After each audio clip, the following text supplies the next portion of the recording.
Heidi और पहाड़ों का सफर। कहानी की शुरुआत एक अनाथ बच्ची हाइडी से होती है। वो कई सालों से अपनी मौसी डी के साथ रह रही थी, लेकिन कुछ मजबूरियों के कारण उसकी मौसी अब उसे अपने साथ नहीं रख सकती थी। मौसी उसे लेकर ऊंचे पहाड़ों पर रहने वाले उसके दादाजी अल्पो हाई के पास ले जाती है। गांव के लोग दादाजी से डरते थे और उनके बारे में कई अफवाहें थीं, लेकिन हाइडी को इन बातों से कोई फर्क नहीं पड़ा। पहाड़ों की चढ़ाई के दौरान हाइडी को अपनी भारी और सख्त ड्रेस में उलझन महसूस हुई, तो उसने उसे उतार दिया ताकि वो आजादी से प्रकृति का आनंद ले सके। दादाजी के साथ नई शुरुआत। जब वे ऊपर पहुंचे तो दादाजी ने हाइडी को रखने से साफ मना कर दिया। मौसी ने चालाकी की और छिपकर वहां से भाग गई। मजबूरन दादाजी को हाइडी को वहीं रहने देना पड़ा। शुरुआत में उन्होंने हाइडी के लिए घर के दरवाजे बंद कर लिए तो वो मासूमियत से बकरी के तबेले बांध में घास के ऊपर सो गई। अगली सुबह दादाजी का दिल थोड़ा पिघला और उन्होंने उसे बकरी का ताजा दूध पीने को दिया। दादाजी उसे गांव के पादरी के पास ले गए ताकि वो उसके लिए कोई और घर ढूंढ सके, लेकिन पादरी ने कहा कि ये उनकी जिम्मेदारी है। दादाजी ने 3 दिन का समय मांगा।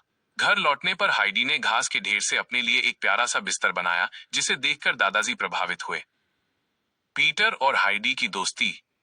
अगले दिन हाइडी की मुलाकात पीटर से हुई, जो बकरियां चराने का काम करता था। दादाजी ने हाइडी को पीटर के साथ पहाड़ों पर भेजा।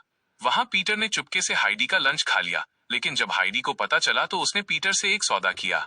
उसने कहा कि वो रोज अपना आधा लंच उसे देगी, बशर्ते पीटर कभी बकरियों को मारेगा नहीं। धीरे धीरे हाइडी और दादाजी का रिश्ता गहरा होने लगा। दादाजी ने उसे सिखाया कि लोगों की बातों पर नहीं, बल्कि अपने दिल पर भरोसा करना चाहिए।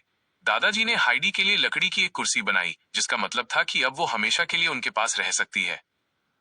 फ्रैंकफर्ट की यात्रा और क्लारा से मुलाकात। एक दिन हाइडी की मौसी वापस आई और धोखे से उसे फ्रैंकफर्ट ले गई। वहां हाइडी को एक अमीर परिवार की बेटी क्लारा की सहेली कंपेनियन बनकर रहना था। क्लारा चल नहीं सकती थी और व्हीलचेयर पर रहती थी। उस घर की देखरेख करने वाली महिला फ्रॉलाइन हाइडी को बिल्कुल पसंद नहीं करती थी, क्योंकि वो जंगली और अनपढ़ लगती थी। हाइडी को फ्रैंकफर्ट के बंद कमरों में घुटन होती थी। वो पहाड़ों और हरियाली को बहुत याद करती थी। उसने क्लारा के साथ मिलकर कई शरारतें की, जैसे घर में बिल्लियां ले आना, जिससे फ्रॉलाइन बहुत परेशान हो गई। हाइडी और क्लारा बहुत अच्छे दोस्त बन गए। हाइडी की वजह से क्लारा के जीवन में खुशियां लौट आईं। घर की याद और बीमारी। हाइडी को अपने दादाजी और पहाड़ों की इतनी याद आती थी कि वो नींद में चलने स्लीप वॉकिंग लगी। उसकी हालत बिगड़ती देख डॉक्टर ने सलाह दी कि उसे वापस पहाड़ों पर भेज दिया जाए, वरना उसकी जान को खतरा हो सकता है। भारी मन से क्लारा ने अपनी सहेली को विदा किया। चमत्कार और सुखद अंत। जब हाइडी वापस पहाड़ों पर पहुंची तो उसकी खुशी का ठिकाना न रहा। वो फिर से बकरियों के साथ खेलने लगी और स्कूल भी जाने लगी। कुछ समय बाद क्लारा और उसकी दादी हाइडी से मिलने पहाड़ों पर आए। पहाड़ों की ताजी हवा और हाइडी के साथ ने क्लारा में हिम्मत भर दी। एक दिन जब क्लारा एक खूबसूरत तितली का पीछा कर रही थी, वो अनजाने में अपने पैरों पर खड़ी हो गई। यह देखकर उसके पिता और दादी की आंखों में खुशी के आंसू आ गए।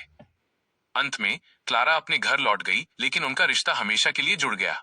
हाइडी अब केवल एक चरवाहा नहीं थी, उसने पढ़ना लिखना सीख लिया था और अपनी डायरी में अपनी कहानियां लिखने लगी।